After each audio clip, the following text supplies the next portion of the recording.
Okay, picking up our Bible study in Genesis chapter 17, verse 10. Last week, it just cut off because I think my trash was too full. At least that's what my daughter told me. So we'll hope it works today. And if you remember in chapter 17, we're talking about another covenant that God is making with Abram. In fact, we just read in verse 5 that God has changed Abram's name to Abraham, and Sarai's name will be changed to Sarah. And as I pointed out, when in the Bible, when somebody names someone, that means they own or claim them. So God is claiming Abraham as his own. And there's going to be another covenant ceremony here because God keeps trying to convince Abraham that God is going to keep the covenant promise. God's not yet so sure about Abraham because Abraham's showed some tendencies to go off on his own when things get tough rather than relying on God. So what we saw, let's go back to verse 10. Here's what he says. This is God. This is my covenant, which you shall keep between me and your descendants after you.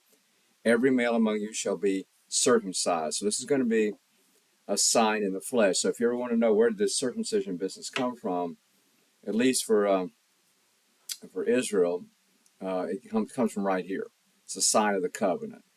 Now, the Jews weren't the only people using circumcision back then, but for our purposes, this is the kind of the etiology, the origin story of the rite of circumcision. I think I mentioned last time Jesus also was circumcised. He was raised by observant Jews, and all the things that are supposed to happen to a newborn Jewish male happen.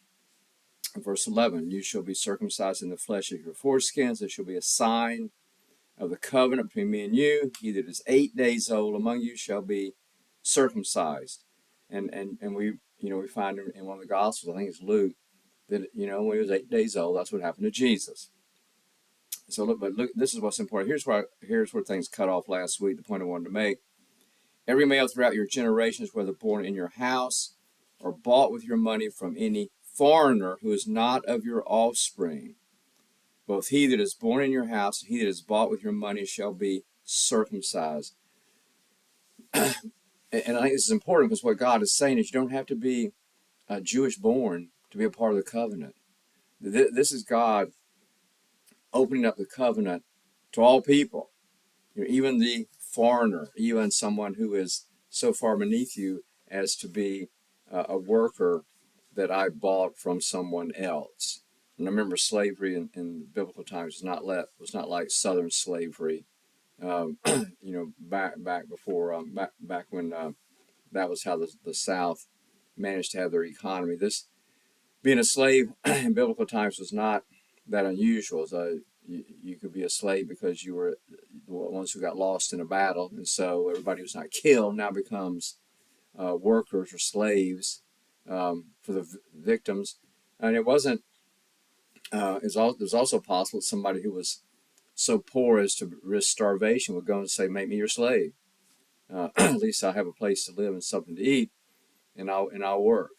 So, but the thing that's important to me here is that a foreigner is included in the covenant.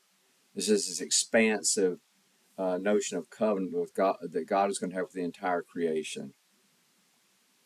Kind of cuts across what's going on in lots of places of the world right now, is particularly in our country too, where people who are foreigners are considered to be somehow inferior or to be looked upon with suspicion, or we're not going to allow you to be in the covenant of what it means to be a citizen in this country. It's not Christian. So I just say that people who say they're Christians and then turn around and say we don't want any of those different people coming into our country, it's not Christian. It's not biblical. It's hateful. So anyway, here we are. We're on verse 14. Any uncircumcised male who is not circumcised in the flesh of his people should be cut off from his people. He has broken my covenant. So that's the mark. If you want to, if you want to be a part of this Jewish, this chosen people, then be circumcised. If you don't, that's okay. But you're not going to be a part of the covenant. you'll have to go somewhere else. There's a lot of land, so go somewhere else. But if you want to belong to the covenant, then be circumcised. Verse 15, and God said to Abraham, as for Sarai your wife, you shall not call her Sarai, but Sarah shall be her name. See, God is saying, I claim you, Abraham, I also claim your wife. Verse 16, I will bless her, and moreover, I will give you a son by her. I will bless her, and she shall be a mother of nations. Kings of peoples shall come from her. Now remember, what did we say back here? Abraham is what? He's like 100 years old, okay? 99 years old. So we know that Sarah is in the ballpark too. Even if you married a woman who's quite younger, she's still way past the age when women can conceive and have a baby. And in fact, that's what Abraham knows, because what do you see in verse 17? That Abraham fell on his face and laughed and said to himself, shall a child be born to a man who's 100 years old? Shall Sarah, who is 90 years old, so she's 90, oh good grief, bear a child? And Abraham said to God, oh, that Ishmael might live in thy sight. Remember, Ishmael is his son by Hagar, and he's still, Abraham still thinks that's going to be my heir. And so he's asking God, bless Ishmael, let Ishmael be the heir, because there's no way that Sarah and I are going to have a baby. Okay. 19, God said, no, but Sarah your wife shall bear you a son, and you shall call his name Isaac. I will establish my covenant with him as an everlasting covenant for his descendants after you. So God is saying again, no. Once again, Abraham is not trusting God. Abraham is saying, we already got Ishmael. Let that, that's going to have to do it, because there's no way we can have a child. So you got to think God at some point is starting to lose a little patience with Abraham. God said, I just made a covenant. I just told you how to make the covenant. I just made the covenantal promise again with you, and I'm telling you what's going to happen, and you're still doubting me. And, in fact, what does God say? I'll bless Sarah, and she shall be the mother of nations. Kings of people shall come from her. We know that's exactly what happened. All the Davidic, from David on down, all the kings, they all, in Abraham and Sarah's line. But Abraham still is, fully human, which makes him attractive to us, as we're fully human, and we would say the same thing. We had a vision, 99, 90 years old, we're going to have a baby. No, that's just a nightmare. Can you imagine becoming a parent when you're 99 years old? But here's what God says about Ishmael in verse 20. As for Ishmael, I've heard you. Behold, I will bless him, make him fruitful, and multiply him exceedingly. He shall be the father of 12 princes. I will make him a great nation, but I will establish my covenant with Isaac, whom Sarah shall bear to you at this season next year. And I think I told you in a previous episode, Ishmael is claimed by Muslims as their faith father, just like Jews and Christians claim Abraham. Muslims claim Ishmael from Abraham. So Abraham is the faith father, if you will, of the three great monotheistic religions, Judaism, Christianity, and Islam, all from Abraham. Isaac, down the line for Jews and Christians, Ishmael for Muslims. But like God says, no, what I'm talking about is Isaac. He's going to be born to you next year. All right, well. Verse 22, when he had finished talking with him, God went up from Abraham. Then Abraham took Ishmael, his son, and all the slaves born in his house, or bought with his money, every male among the men of Abraham's house, and he circumcised the flesh of their foreskins that very day, as God had said to him. So Abraham is doing what God told him to do. So that's good for Abraham. Abraham was 99 years old when he was circumcised in the flesh of his foreskin. Ishmael, his son, was 13 years old when he was circumcised in the flesh of his foreskin.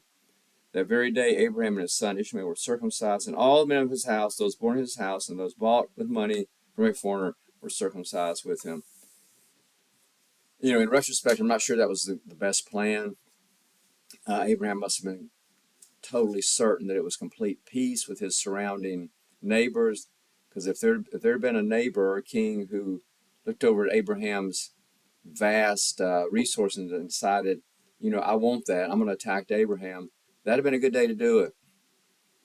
all the men having just been circumcised, in horrible pain, laying down, healing up. There had been no fighting.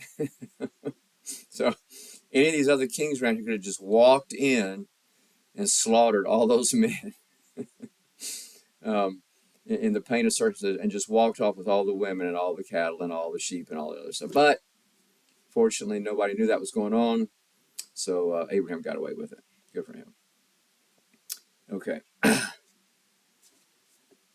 I'm going to stop with this little short to finish up because chapter 18 is another long, very important chapter. It is the chapter where God makes the promise again, and Sarah hears it and laughs naturally. Who wouldn't laugh? She's 90 years old. So but it's an important chapter too because God has just made the promise to Abraham, and now he's going to the same promise is going to be made to Sarah, and we start to get here, getting close to also. This is the chapter 18 is where we start talking about, Sodom and Gomorrah. So looks like my little thing worked. It's still clicking away.